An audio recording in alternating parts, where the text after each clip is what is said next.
원래 비행기에서 하려고 그러다가 비행기에서 하면 여러분들 잠자다 잠을 못 자고 깬다고 그래서 할 수 없이 끝나고 난 다음에 오늘 하게 됐습니다.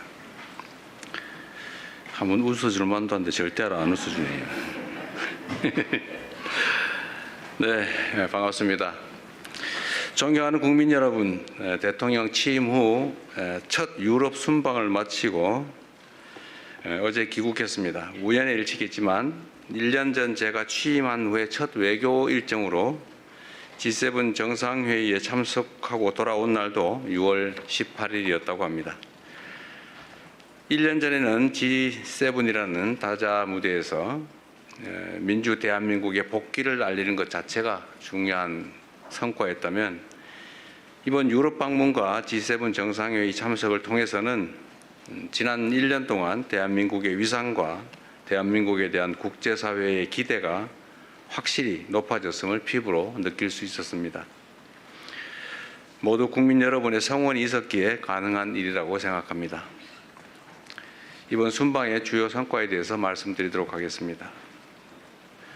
우선 이번 순방은 국제사회에서 대한민국의 위상을 더욱 높이고 국제사회의 현안 해결에 대한 책임감을 확인하는 소중한 계기였습니다. EU와는 평화와 번영, 연대와 협력이라는 공동의 가치를 중심으로 중동 정세, 한반도 평화, 경제 안보, 기후변화에 이르기까지 국제사회 주요 현안에 대한 공감대를 형성했습니다. G7 정상회의에 2년 연속 초청받아 참석해서 우리나라의 국제적 위상과 역할에 대한 국제사회의 신뢰와 기대를 확인할 수 있었습니다. G7 회원국과 초청국이 참석한 2개의 확대 세션과 업무 오찬에서는 새로운 파트너십 구축과 국제연대 재건, 글로벌 불균형 해소와 공급망 안정, 안전하고 신속하며 효율적인 인공지능 도입 보장 방안에 이르기까지 글로벌 현안 해결을 위한 대한민국의 입장을 적극 개진하였습니다. 이 자리에서 저는 글로벌 경제 불균형 문제 해결을 위한 연대와 대화의 중요성을 강조하고 인공지능 등 다양한 분야에서 혁신을 촉진하되 안정성과 투명성, 책임성을 함께 확보해야 된다는 점을 지적하였습니다. 또한 중동 위기가 종식될 것으로 기대되는 만큼 향후 글로벌 에너지 공급망 강화를 위한 체계적인 해법도 함께 모색해 나가자고 제안하였습니다. 정부는 앞으로 글로벌 에너지 공급망 강화와 아태 지역 내 에너지 수입국 간의 협력 강화 시스템 구축을 통해서 우리 국익에 부합하는 국제 협력 질서를 주도적으로 추진해 나갈 계획입니다. 둘째, 이번 순방 역시 실용 외교로 국익을 극대화하기 위해 노력했습니다. 먼저 유럽 물류의 중심지이자 혁신적 중소기업 생태계를 갖춘 벨기에를 방문했습니다. 양국의 중소기업과 스타트업의 안정적인 성장 기반을 만들고 미래 세대 간 교류와 협력을 강화하기 위해 함께 노력하기로 하였습니다. 세계 최대의 단일 시장인 EU와의 정상회담에서는 경제, 안보 협력의 새로운 진전을 이뤄냈습니다. 안정적이고 예측 가능한 디지털 교육 환경 조성을 위한 디지털 통상 협정을 체결하였습니다. 마약, 테러 등 초국가 범죄에 보다 효과적으로 대응하기 위한 승객 예약 정보 전송 협정도 타결했습니다. 이를 통해 한국과 EU 간 디지털 협력과 국민 안전을 위한 공조 체제가 한층 강화될 것으로 기대됩니다. 무엇보다 EU를 방문한 것은 오는 7월 1일 철강 관세 할당 제도 조치 발효를 앞두고 한국산 철강에 대한 쿼터가 대폭 줄어들 것으로 우려되는 상황이었기 때문입니다.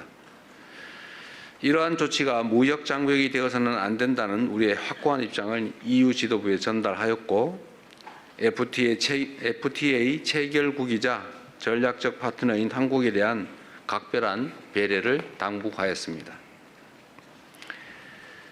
이탈리아와는 특별 전략적 동반자로 관계를 격상하였고 중소기업, 첨단 과학기술, 사회연대경제, 개발협력, 그리고 문화 분야 등 5개 분야에서 양해각서를 체결했고 1개의 협정을 타결하는 등 실질 협력의 폭을 크게 넓히는 성과를 얻었습니다. 특별히 한국 기업의 시장 진출에 큰 걸림돌로 작동했던 초감가상각제도 문제가 빠르게 해소되어 매우 기쁘게 생각합니다. 한인 관광 가이드의 자격 문제 등 우리 재외 동포들이 겪고 있는 오래된 애로사항에 대해서도 멜로니 총리의 적극적인 협조를 통해 해결의 전기가 마련됐습니다. 교황청에서는 레오 14세 교황님을 예방하고 내년 서울 세계 청년대회의 성공적 개최를 위한 협력을 약속했습니다. 또한 국내 교구에 현직 추기경이 한 분도 없다. 대한민국의 600만 전주 교인들을 위해서 추기경을 국내 업무 담당하는 현직 추기경을 임명해달라라는 우리 한국 가톨릭계의 염원도 전달드렸습니다. 예상과 달리 본인이 추기경을 임명한 사람이 아직 한 명도 없는데 앞으로 만약에 새로 추기경을 임명하게 된다면 한국의 사정을 각별히 고려하겠다는 말씀을 해주셨습니다. G7 정상회의 계기에 미국, 캐나다, 독일, 케냐 정상들과도 양자 협력 등 다양한 현안에 대해서 의견을 교환했습니다.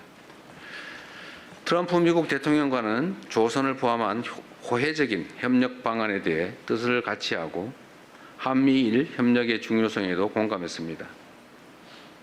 전에도 한번 말씀을 하셨는데 이번에도 역시 미국 군함 열척을 빠르게 건조해 줄 수 있겠느냐 이런 의사를 저한테 물어봤습니다.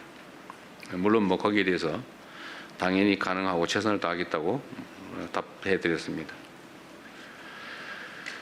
트럼프 대통령께서는 당연히 한미 협력 또 한미일 협력의 중요성을 말씀하셨고 저희도 그 점에 공감을 표명했습니다. 카니 캐나다 총리와의 양자회담을 통해 원유, LNG, 핵심 광물 등을 포함한 안정적 에너지 공급망 구축을 위해 호혜적인 협력을 확대해 나가기로 하였습니다. 이와 함께 캐나다의 방산 역량 강화 과정에 우리가 적극 협력해 나갈 준비가 되어 있다는 점도 강조하였습니다. 메리츠 독일 총리와의 회담에서는 방위산업 분야에서 양국이 서로의 강점을 결합한 호혜적인 협력 모델을 모색해 나가자는데 함께 뜻을 모았습니다. 메르츠 총리도 이에 적극 공감했고 양국 간의 협력 가능성을 더욱 확대해 나가자는 의지를 밝혀주셨습니다.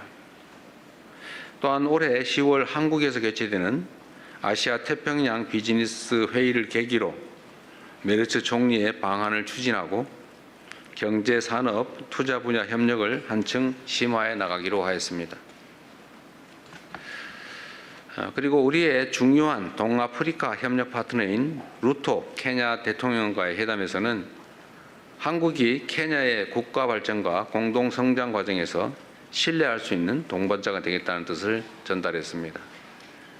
아울러 우리 기업들의 케냐 진출과 경제 활동에 대한 관심과 지원을 요청드렸고 양국 간의 교육과 투자, 인적 교류가 확대되고 있는 만큼 캐나다에 체류하거나 방문하는 우리 국민들의 안전과 권익 보호를 위한 협력도 더욱 강화해 나가기로 하였습니다.